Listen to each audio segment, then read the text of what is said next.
I'm Abigail Mitchell, 36 years old, and last Tuesday I sat in the back row of Courtroom 7 watching my sister Diane's fraud trial unfold. For years, my family told everyone I was the failure, the disappointing daughter with the government job. As the judge prepared to announce the verdict, her eyes scanned the courtroom and stopped on me. Her composure cracked. "Wait, you're the governor?" she whispered, microphone unfortunately still on. My parents turned, jaws dropping. Sweet justice has a beautiful timing. Before I continue this story about family betrayal and the most unexpected revenge, let me know where you're watching from. Hit that like and subscribe button if you've ever been underestimated by the people who should have believed in you most. Growing up in Lakeside, Maine, I was constantly reminded that excellence was expected, not celebrated. My father, Richard Mitchell, was the chief surgeon at Lakeside Memorial, and my mother, Margaret, held a prestigious position as a tenured literature professor at Northeastern University. Our family name carried weight in our community. The Mitchells were known for their intelligence, achievements, and social standing. Then there was me, and there was Diane. Diane came along when I was 3 years old. From the beginning, she seemed designed to please our parents in ways I never could. She was the beautiful baby who rarely cried, the toddler who spoke in full sentences early, the elementary student whose perfect penmanship and straight-A report cards were displayed prominently on our refrigerator. "Why can't you be more like your sister?" became the soundtrack of my childhood. Not that I was failing by normal standards. I maintained B+ averages, participated in debate club, and volunteered at the local animal shelter. But in the Mitchell household, second place might as well have been last. "Abigail has potential," my 4th grade teacher told my parents during a conference. "She thinks differently, more creatively. She sees connections others miss." Later that night, I overheard my mother's assessment. "Different isn't what gets you into Harvard." While Diane excelled at memorization and standardized tests, I was drawn to community issues and local politics. At 12, I organized a petition to save the historic downtown library from demolition.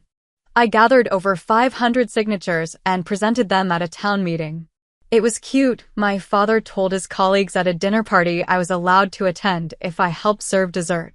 A little civic-minded project to keep her busy. The library still stands today, partly because of that cute project. The defining moment came when I was 14. A new girl, Heather Larson, transferred to our school mid-year. Her clothes were second-hand, her lunch often just a sandwich, and a group of popular girls targeted her mercilessly. One day in the cafeteria, I found them surrounding Heather, who was in tears as they mocked her worn-out shoes. I still remember stepping between them, my voice surprisingly steady. "That's enough." One of the girls, ironically the daughter of my father's hospital colleague, sneered. "What are you going to do about it, Mitchell?" "I'm going to sit with Heather every day. And I'm going to make sure Principal Warner knows exactly who's responsible if this continues." That afternoon, Diane found me walking home alone. "Mom and Dad are going to be so mad. The Hendersons are coming to dinner next week, and now it'll be awkward because you threatened Kimberly." "I didn't threaten anyone," I said. "I just did what was right." Diane shook her head. "Being right doesn't matter if you make enemies of the right people. That's what Mom always says." At dinner that night, when I tried explaining what happened, my mother sighed heavily. "Abigail, there are smarter ways to handle these situations." Diane would have found a diplomatic solution. Diane nodded solemnly, the perfect daughter agreeing with the perfect wisdom. That night, I cried myself to sleep, not understanding why standing up for someone could be wrong. It was my first real lesson that in my family, appearances and connections mattered more than principles. Despite this, I continued pursuing my interests in community service and local government. I started a civics club at school, volunteered for a state senate campaign, and wrote an award-winning essay on municipal governance that was published in the local paper. My parents barely noticed. The essay hung on our refrigerator for exactly 2 days before being replaced by Diane's acceptance letter to a prestigious summer program at Yale. Politics is for people who can't do real work, my father said dismissively when I mentioned wanting to study political science. Doctors, lawyers, professors, those are real careers with real impact. The irony that our town mayor had appointed my father to the hospital board, a political connection that boosted his career, seemed entirely lost on him. By the time I was preparing for college, the pattern was set. I was the family disappointment before I'd even had a chance to truly fail at anything. When college acceptance letters arrived, Diane and I gathered with our parents in the living room. My hands trembled slightly as I opened mine first. Cornell, Georgetown, and Dartmouth had all said yes, along with the University of Maine's honors program with a partial scholarship. Well, my mother prompted, barely containing her impatience. I shared the results, saving the scholarship for last, feeling a rare spark of hope that they might be proud. My father nodded curtly. Decent options. Let's see what Diane got. Diane, still a junior, had received early acceptance to a special summer scholars program at Princeton. My acceptances were immediately forgotten in the flurry of congratulations and champagne for my sister. Later that night, my father came to my room. Your mother and I have discussed finances. We can support Diane through Princeton and likely law school after. For you. He cleared his throat. We think the in-state option makes the most sense. I understood the subtext. They were betting on the child they thought would bring greater returns. The scholarship helps, I said quietly. Yes, well, good thing you got it. That fall, I enrolled at the University of Maine while my parents took Diane on college tours across the Ivy League. I declared a double major in political science and public administration, determined to forge my own path. During my sophomore year, I met Professor Eleanor Reynolds, a former state senator who taught public policy. After I earned the highest grade on a challenging policy analysis, she asked me to stay after class. You have a gift for seeing the big picture, she said. Most students get lost in details or theory, but you understand how policy affects real people. For the first time, someone saw my different way of thinking as a strength, not a failure to conform. Professor Reynolds became the mentor I desperately needed, encouraging me to apply for competitive internships and introducing me to her political connections. Meanwhile, my financial situation grew precarious. My parents' support dwindled as Diane's achievements mounted. When she was accepted to Harvard Law School during her senior year, my father called to inform me they were reallocating resources. We need to focus on Diane's law school expenses, he explained without apology. You'll need to figure something out for your senior year. I took on 3 part-time jobs, administrative assistant at the political science department, weekend shifts at a local diner, and evenings at the campus library. Between work and classes, I slept about 4 hours a night. During this time, I secured an internship at the state legislature through Professor Reynolds' recommendation. The position was unpaid but offered invaluable experience. I arranged my work and class schedule to accommodate it, often rushing from the Capitol building to my diner shift without time to change out of my professional clothes. My supervisor at the legislature, Representative Thomas Graham, took notice of my dedication and sharp analysis. When a paid position opened on his staff, he offered it to me. You have a mind for policy and the heart for public service, he said.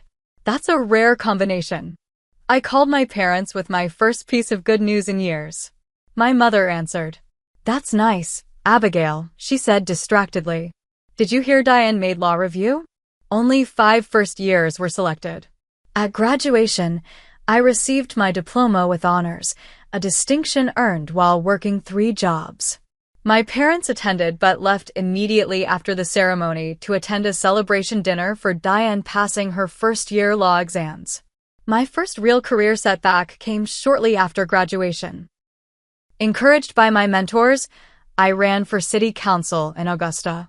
I campaigned tirelessly, going door to door after work hours, developing detailed policy proposals, and participating in community forums. I lost by 127 votes. When I called home with the news, My father didn't hide his satisfaction. This is why we wanted you to pursue something more substantial. Politics is a gamble. That Thanksgiving, as we gathered around the table in my parents' home, my mother asked Diane about her classes and clerkship prospects. When the conversation reluctantly turned to me, my father raised his eyebrows. Still recovering from your failed campaign? Any plans to get a real career started? I explained that I was working as a policy analyst for a nonprofit focused on education reform. So, a glorified researcher, my father said with a dismissive wave. At least Diane will have a squire after her name soon. As dessert was served, my mother turned to family friends also at the table. We always knew Diane would excel. As for Abigail, she sighed dramatically. We're still waiting for her to find her way. I stared at my untouched pumpkin pie, feeling invisible at my own family table. That night, I made a decision that would change everything. I would succeed on my own terms, and I would no longer seek their approval or share my achievements with them. They had written my story as a failure. I would write a different ending, even if they never read it. The mayor of Augusta, Rebecca Turner, called me personally after reviewing my policy proposals from the city council campaign. You lost the election but impressed a lot of people, she said. I need a chief of staff who understands both policy and people. Are you interested? At 24, I became the youngest chief of staff in the city's history, not that my family would know. Our conversations had dwindled to obligatory holiday calls and the occasional family event where Diane's accomplishments remained the central focus. As Mayor Turner's right hand, I discovered my talent for coalition building and pragmatic problem solving. When a proposed development threatened a historic neighborhood, I facilitated meetings between developers, preservationists, and residents to craft a compromise that revitalized the area while preserving its character. The Augusta Revitalization Project won a national award for innovative urban planning. At the ceremony, Mayor Turner insisted I join her on stage. This wouldn't have happened without Abigail Mitchell's vision and tenacity, she told the audience. Remember her name. You'll be hearing it for years to come. A local reporter covered the story, but my parents never mentioned seeing it. They were busy attending Diane's law school graduation that weekend. During this time, I met James Cooper, an architectural engineer who worked on the revitalization project. Unlike my family, James really saw me, from the beginning. You have this remarkable ability to make everyone feel heard, he told me on our third date. Do you know how rare that is in politics? After a year with Mayor Turner, state party leaders approached me about running for state representative. The incumbent was retiring, and they believed I could win the seat. With James's encouragement and Mayor Turner's endorsement, I launched my campaign. This time, I won, by a comfortable margin of 1,842 votes. When I called my parents with the news, my mother's response was tepid. That's nice, dear. Did you hear Diane was hired by Callahan and Frost? It's one of the top corporate law firms in Boston. My father added, state representative is quaint. I suppose it's something to do until you find a more serious career. Meanwhile, Diane's ascent in corporate law continued unabated. She represented wealthy clients and corporations in high-profile cases, earning a substantial salary and purchasing a luxury condo in Boston's exclusive Beacon Hill neighborhood. At family gatherings, my parents proudly shared updates about our lawyer daughter while politely glossing over my work. If asked directly, my mother would say, Abigail does something in government, as if I filed paperwork in a basement somewhere. In the state legislature, I built a reputation as an effective lawmaker who could work across party lines. I sponsored bills on education funding, environmental protection, and government transparency that garnered bipartisan support. During my second term, I was appointed chair of the Budget Committee, a powerful position rarely given to someone so junior. I worked 18-hour days during budget season, meticulously reviewing expenditures and finding innovative solutions to funding gaps. The governor praised our committee's work as the most transparent and balanced budget process in a decade. The resulting budget passed with unprecedented support and protected vital services without raising taxes. When Lieutenant Governor Marcus Reed saw me in action during budget negotiations, he took notice.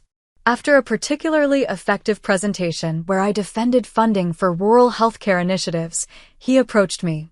"Representative Mitchell, I need someone with your skills on my team," he said. "My policy director is retiring, and I want you to consider the position." The role would place me at the center of state government, with significant influence over the administration's policy agenda. It meant stepping back from my elected position, but the opportunity to effect change on a larger scale was compelling.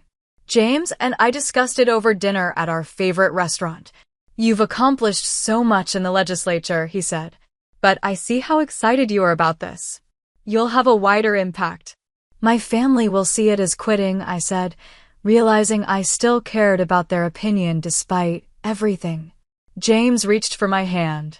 "When will you stop measuring your success by their standards? You've long surpassed them."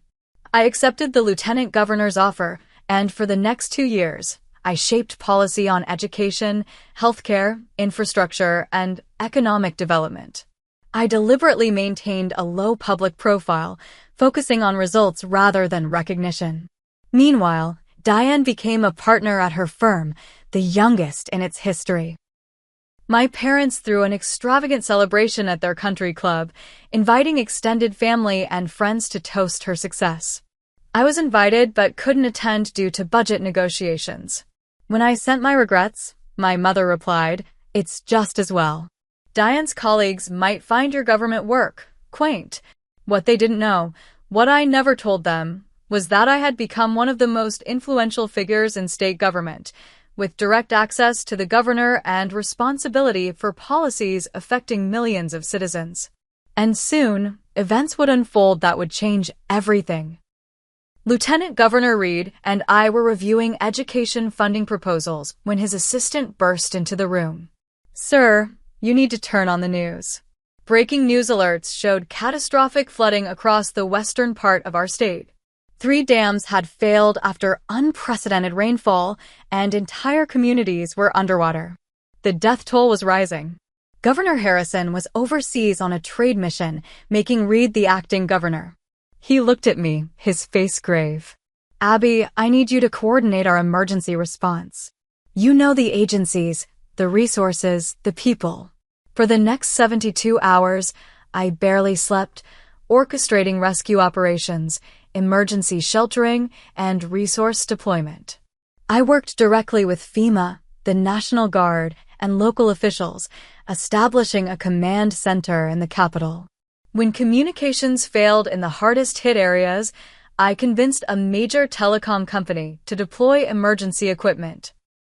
When evacuation routes were cut off, I found helicopter owners willing to volunteer their aircraft and pilots.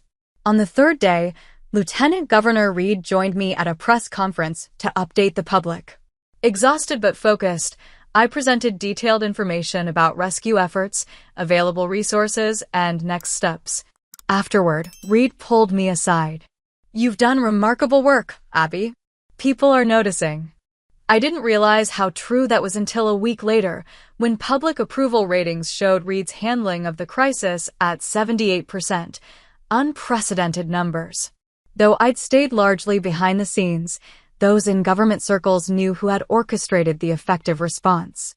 6 months later, as we were still managing recovery efforts, Lieutenant Governor Reed collapsed during a public event. The diagnosis, a massive heart attack. Though he survived, his doctors advised against returning to the stresses of office. In the interim, I became the de facto lieutenant governor, handling Reed's responsibilities while maintaining my policy director role. Governor Harrison, recognizing my capabilities, increasingly relied on me for critical decisions. When Reed officially resigned 3 months later, many expected the governor to appoint me as his replacement. Instead, he chose a longtime party donor, a decision that disappointed many in government who had seen my work firsthand. The governor pulled me aside after the announcement. This isn't a reflection on you, Abby. It's politics. But your time is coming. He was right, though not in the way either of us expected. 6 months before the next election, Governor Harrison announced he wouldn't seek another term, throwing the race wide open. Party leaders approached me about running. You've got the experience, the track record, and people trust you after the flood response, the party chair said. You're our strongest candidate. The primary would be challenging. I would face the appointed lieutenant governor and 2 senior state senators. All had more name recognition and fundraising connections than I did. When I told James the first was considering running, he didn't hesitate. You'd be an exceptional governor. The question is whether you want it. Did I? The role would thrust me into public attention in a way I'd avoided. My methodical, behind-the-scenes approach to governance would be challenged by the political theater of a gubernatorial campaign. Yet the opportunity to lead, to implement the policies I believed in, was compelling. I entered the race quietly, with a small announcement at a community center in the flood-ravaged town of Westbrook, where I'd spent weeks coordinating recovery efforts. My campaign focused on substance over spectacle. While my opponents held lavish fundraisers, I hosted policy forums. While they ran attack ads, I published detailed proposals on economic development, education reform, and disaster preparedness. I invited my family to my campaign launch. They didn't come. My mother called the next day. We saw you're running for governor, she said, her tone suggesting I'd announced a plan to join the circus. Isn't that ambitious? Diane just won a massive settlement for her corporate client. 7 figures. The primary was closer than expected. I won by just 4,327 votes, setting up a general election against a well-funded incumbent from the opposing party. Throughout the campaign, my family remained conspicuously absent. They didn't donate, volunteer, attend events, or even put a yard sign in front of their home. When a local reporter asked about my family support, I deflected with practiced ease. I'm focused on earning the support of all families in our state. Election night arrived with polls showing a dead heat. James and I watched results with my campaign team, the room tense as counties reported. Around midnight, my opponent called to concede. I had won by just under 2 percentage points. As governor-elect, I made a deliberate choice about my public image. Unlike many politicians who sought maximum visibility, I maintained a low profile, focusing on the work rather than personal promotion. My official portrait was professional but understated, and I limited television appearances to essential communications. This approach earned criticism from political consultants, but aligned with my governing philosophy: substance over spectacle, results over recognition. My inauguration was attended by thousands of citizens, former colleagues, and political figures. My parents sent a generic congratulations card with a gift shop pen set. Diane didn't acknowledge it at all. As I took the oath of office, I looked out at the crowd and spotted James, Professor Reynolds, Mayor Turner, and others who had believed in me when my own family hadn't. Their presence meant more than my parents' absence. During my first year as governor, I learned that Diane's law firm was under federal investigation for allegedly helping clients hide assets and evade regulations. The investigation hadn't been made public yet, but as governor, I was briefed on significant federal actions in our state. I kept this information confidential, even from James, bound by my oath of office. But I watched with growing concern as the investigation expanded, eventually becoming public knowledge. When federal prosecutors announced indictments against the firm and several of its attorneys, including Diane, I was in the middle of budget negotiations. My chief of staff, Nathan Parker, delivered the news privately. "Governor, I thought you should know immediately. Your sister Diane Mitchell is among those indicted." I felt the room spin slightly. Charges: conspiracy to commit fraud, evidence tampering, and obstruction of justice. "It's serious, Governor." I took a deep breath. "Thank you, Nathan. I need 10 minutes." Alone in my office, I allowed myself exactly 3 minutes to process the personal implications before shifting back to my responsibilities as governor. I couldn't interfere with a federal case, nor should I. Justice needed to be applied equally, regardless of connections. That evening, my mother called for the first time in months. "Abigail, you have to do something about this witch hunt against Diane," she demanded without preamble. "Use your position. Call someone." "Mom, it's a federal investigation." "I have no jurisdiction, and even if I did." "Don't give me that bureaucratic nonsense," she interrupted. "You finally have power. Use it for your family." I kept my voice steady. "I took an oath to uphold the law." "That applies to everyone, including family." "I always knew you were jealous of her," my mother spat before hanging up. In the following weeks, as Diane's case proceeded toward trial, my parents gave interviews portraying her as a victim of overzealous prosecution. They never mentioned my position, referring to me only as Diane's sister on the rare occasions I came up. I maintained strict separation from the case, instructing my staff that I was to receive no special updates beyond what any governor would typically receive about a major federal case in their state. And then came the trial, and the day that would change everything between my family and me. The federal courthouse in Portland buzzed with activity on the opening day of United States versus Mitchell et al. News vans lined the street, and reporters clustered around the entrance, hoping to catch a glimpse of the defendants. From my office in the state capitol, I watched the coverage with a strange detachment. My sister, the golden child, the family success story, was walking into court with a team of expensive defense attorneys surrounding her like a protective shield. My parents flanked her, my father's hand on her back in a gesture of support I couldn't remember ever receiving. My mother glared at cameras, her expression daring anyone to presume her daughter's guilt. I made a decision that surprised my staff. I would attend portions of the trial. Not as the governor, but as Abigail Mitchell, private citizen. "Are you sure that's wise?" Nathan asked when I told him. "The optics." "I'm not concerned with optics," I said. "I need to see this for myself." I arranged to sit quietly in the back of the courtroom, dressed conservatively, without the usual trappings of office. No security detail, no special treatment. Most people knew me from official portraits or occasional press conferences, but in person, without context, I was just another observer. The evidence presented by federal prosecutors was damning. Emails, financial records, and testimony from former colleagues painted a picture of systematic fraud. Diane had allegedly helped clients hide assets during divorce proceedings, shield money from tax authorities, and conceal evidence of corporate wrongdoing.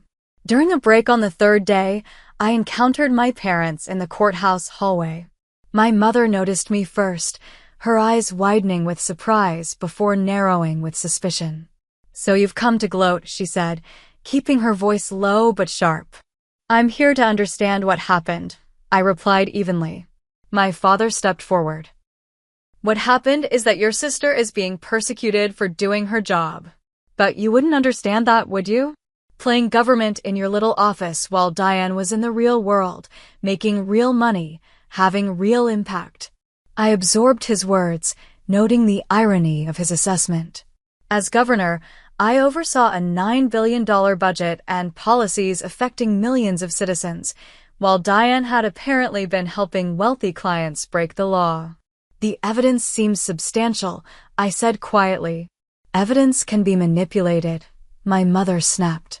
"You could help if you wanted to. Make a call. Use your influence." "That would be illegal," I pointed out. "And wrong," my father scoffed. "Always so righteous." "This is your sister we're talking about." "Yes, and the law applies to her just like everyone else." As we spoke, I noticed other trial attendees watching our interaction with interest, though no one seemed to recognize me out of context. "Your sister supported you your entire life," my mother hissed, rewriting history with breathtaking ease. "And now, when she needs you, you hide behind rules and regulations." I took a deep breath. "When, exactly, did Diane support me?" When she told you I was wasting my time with community service. When she laughed along with Dad about my quaint political career. When she missed my inauguration for a spa weekend. Before they could respond, the bailiff announced court was resuming. My father leaned close as he passed me. Always the victim, he muttered. While you were feeling sorry for yourself, Diane was achieving something meaningful. In the courtroom, I returned to my seat in the back row. Diane glanced around as she entered, her eyes passing over me without recognition before she took her place at the defense table. As testimony continued, the scope of the wrongdoing became clearer. Diane had been a key player in a scheme that had cost clients' spouses, business partners, and the government millions of dollars. The evidence wasn't just substantial, it was overwhelming. During the defense's presentation, Diane took the stand. Under her attorney's questioning, she portrayed herself as a dedicated advocate who might have been overzealous, but never criminal. She spoke about her prestigious education, her commitment to clients, and her family's legacy of excellence. I was raised to succeed, she testified, her voice breaking artfully. My parents taught us that results matter. Perhaps I took that lesson too much to heart. I watched my parents nodding in the front row, buying completely into this narrative of family pressure, creating an overzealous attorney. It was a clever defense strategy and a complete distortion of our childhood. The pressure had always been on me, not Diane. She had been praised and celebrated while I was criticized and dismissed. On cross-examination, the prosecutor methodically dismantled Diane's defense. He presented email after email showing she knew exactly what she was doing. In one particularly damaging exchange, Diane had written to a colleague, "Client needs this money to disappear before the wife's attorneys find it. The usual offshore route should work." By the trial's final day, Diane's confidence had visibly eroded. My parents looked drawn and worried. I continued sitting quietly in the back, observing the family dynamics I'd been entangled in my entire life. During a lunch break, I overheard my mother speaking to a family friend in the hallway. "It's so unfair," she lamented. "Diane has done everything right her entire life. Meanwhile, her sister is somewhere pushing papers in some government office, completely useless to us in this situation." I slipped away before she could see me, returning to the courtroom for closing arguments. The jury deliberated for just 6 hours before reaching a verdict. As they filed back in, I studied Diane's face. For the first time in her life, she looked genuinely afraid. "On the count of conspiracy to commit fraud, how do you find?" "Guilty." "On the count of evidence tampering, how do you find?" "Guilty." "On the count of obstruction of justice, how do you find?" "Guilty." My mother gasped audibly. My father's shoulders slumped. Diane stood perfectly still, as if movement might shatter her completely. The judge announced sentencing would occur in 3 weeks and adjourned the court. As people began filing out, I remained seated, processing the moment. My sister, the golden child, the favorite, the success story, was now a convicted felon facing years in prison. I felt no satisfaction, only a profound sadness for all of us, for the family we could have been if love hadn't been conditioned on achievement, if support hadn't been reserved for only one child. As the courtroom emptied, I finally stood to leave. And that's when everything changed. The sentencing hearing began promptly at 9 a.m. 3 weeks later. I arrived early, taking my usual seat in the back row. The courtroom was even more crowded than during the trial, filled with reporters, legal observers, and curious citizens. My parents entered with Diane, all three dressed in somber colors. Diane's normally perfect appearance showed signs of strain, her complexion pallid, her movements stiff. They sat in the front row without glancing around the courtroom. As we waited for proceedings to begin, I overheard my parents whispering. "This judge better show some leniency," my father muttered. "Diane deserves consideration for her standing in the community." My mother nodded. Unlike some people in this family, Diane has actually contributed something to society. I absorbed the familiar sting of their dismissal, marveling at how, even now, they maintained the fiction of Diane's superiority. Judge Evelyn Montgomery entered, and the bailiff called the court to order. She was known for her fair but firm sentencing, having served on the federal bench for 15 years after a distinguished career as a prosecutor. Before we proceed with sentencing in the case of United States v. Mitchell, Judge Montgomery began, I want to address some matters raised in the pre-sentencing report and character statements. She looked directly at Diane. Ms. Mitchell, your defense team has emphasized your standing in the community and family background as mitigating factors. They note your prestigious education and professional accomplishments. The judge paused, reviewing documents before her. However, the nature of the crimes committed suggests a belief that you were somehow above the law, that rules applying to others didn't apply to you. Diane shifted uncomfortably in her seat. The evidence presented at trial showed not a momentary lapse in judgment, but a sustained pattern of deliberate wrongdoing that harmed multiple parties and undermined the justice system itself. My parents exchanged worried glances. Judge Montgomery continued reviewing the case details and sentencing guidelines. As she spoke, her gaze occasionally swept the courtroom, a habit many judges develop to maintain awareness of their surroundings. During one such scan, her eyes passed over me, then snapped back with sudden recognition. Her composure, the practiced neutrality of an experienced judge, faltered visibly. Is that she began before catching herself. But the microphone caught her next words clearly. Wait, you're the governor? The courtroom, previously hushed in respectful silence, erupted in murmurs. Heads turned, people craned their necks to see who had caused the judge's unusual reaction. My parents whipped around, their expressions transforming from confusion to shock as they spotted me in the back row. Diane half rose from her seat, her mouth forming a perfect O of surprise. For a moment, no one moved. Then Judge Montgomery tapped her gavel, restoring order. My apologies for the interruption, she said, recovering her professional demeanor. Let's continue with the sentencing. But the damage was done. Reporters were already furiously typing on their phones. Courthouse staff whispered behind their hands. Everyone was connecting the dots between the convicted attorney and the state's highest executive. My parents stared at me with expressions I couldn't fully decipher. Shock, certainly, but also something like dawning comprehension. For perhaps the first time, they were seeing me clearly, understanding that while they had been dismissing my career as insignificant, I had risen to a position of genuine power and responsibility. Judge Montgomery proceeded with sentencing, her voice steady once more. Diane Mitchell, for the crimes of conspiracy to commit fraud, evidence tampering, and obstruction of justice, this court sentences you to 68 months in federal prison, followed by 3 years of supervised release.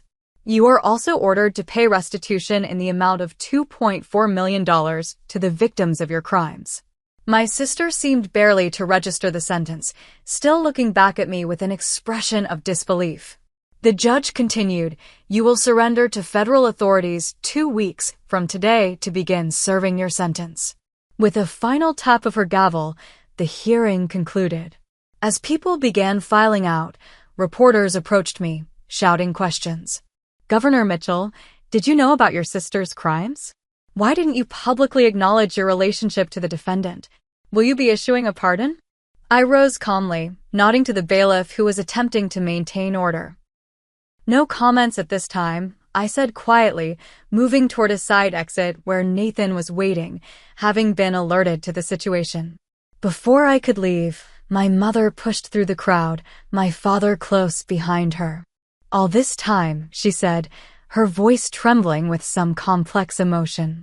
You've been governor? And you said nothing. Would it have mattered? I asked simply. Would it have changed how you see me? My father's face flushed. Of course it would have. No, I interrupted gently. It would have changed how you treat me, not how you see me. There's a difference. Security personnel were creating a path for me now, gently moving people aside. "We need to talk about this," my mother insisted. "About Diane's sentence. Surely now you can." I shook my head.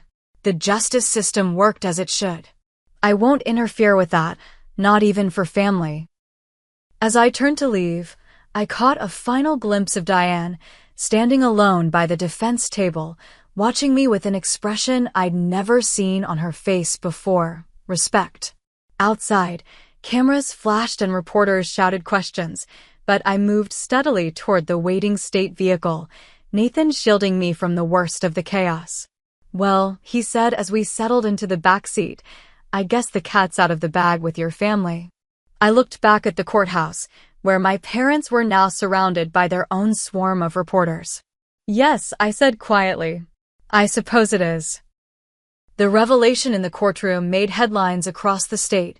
Governor's sister sentenced in fraud case, family secret.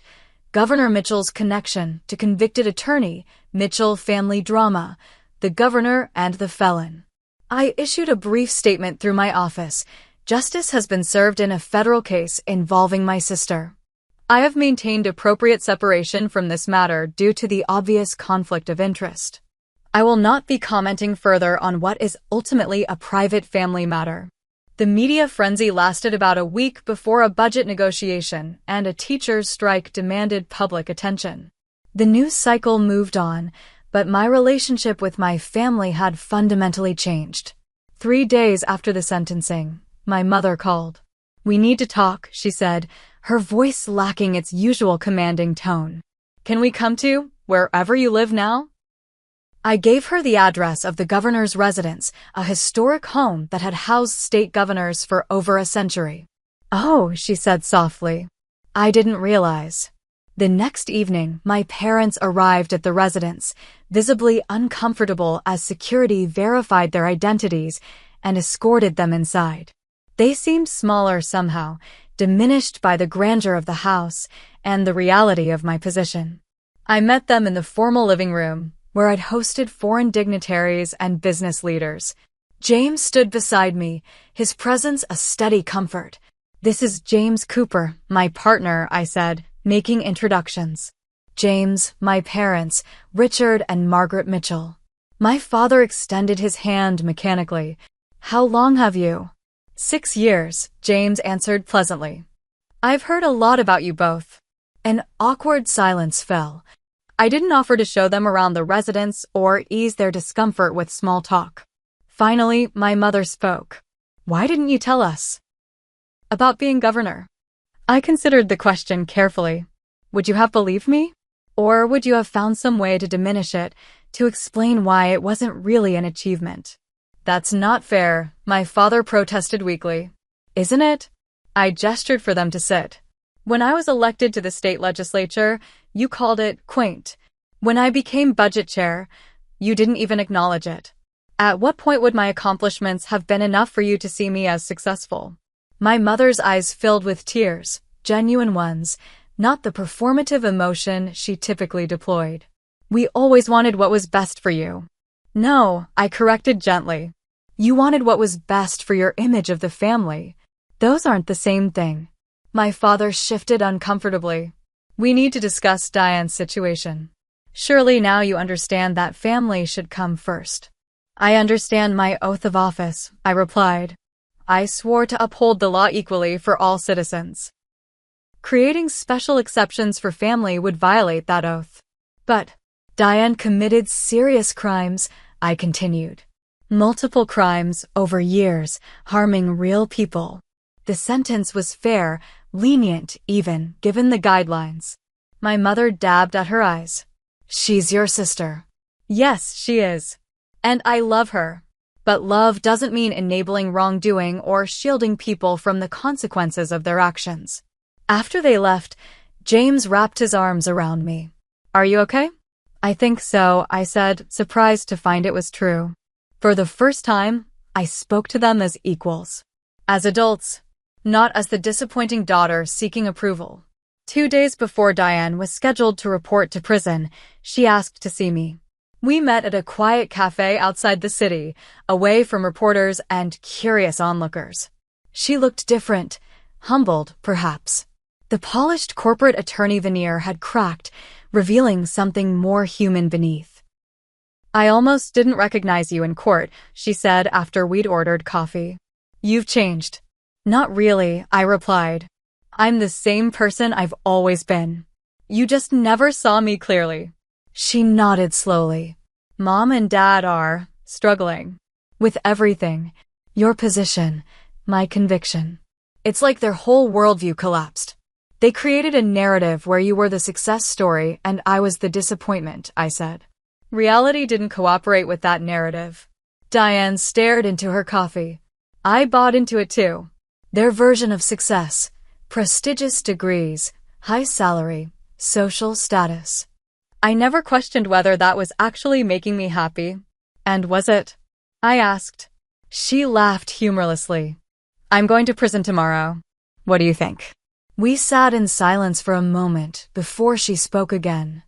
"I read about your flood response and your education reform bill, the profiles of you in office. You've done remarkable things."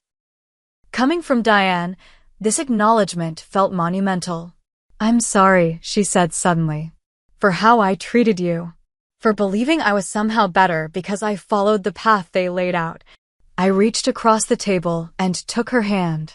"I'm sorry too, that we lost so many years to competition that never needed to exist. Will you?" She hesitated. "Will you write to me while I'm inside?" "Of course," I promised. "And I'll make sure you have access to educational programs. The corrections system should be about rehabilitation, not just punishment." She smiled wryly. "Governor Mitchell taking a personal interest in prison reform?" "Just a sister keeping in touch," I corrected. "The policy changes will benefit everyone in the system, not just you." As I drove back to the Capitol, I felt a weight lifting, not completely gone, but lighter. The approval I'd sought for so long didn't matter anymore.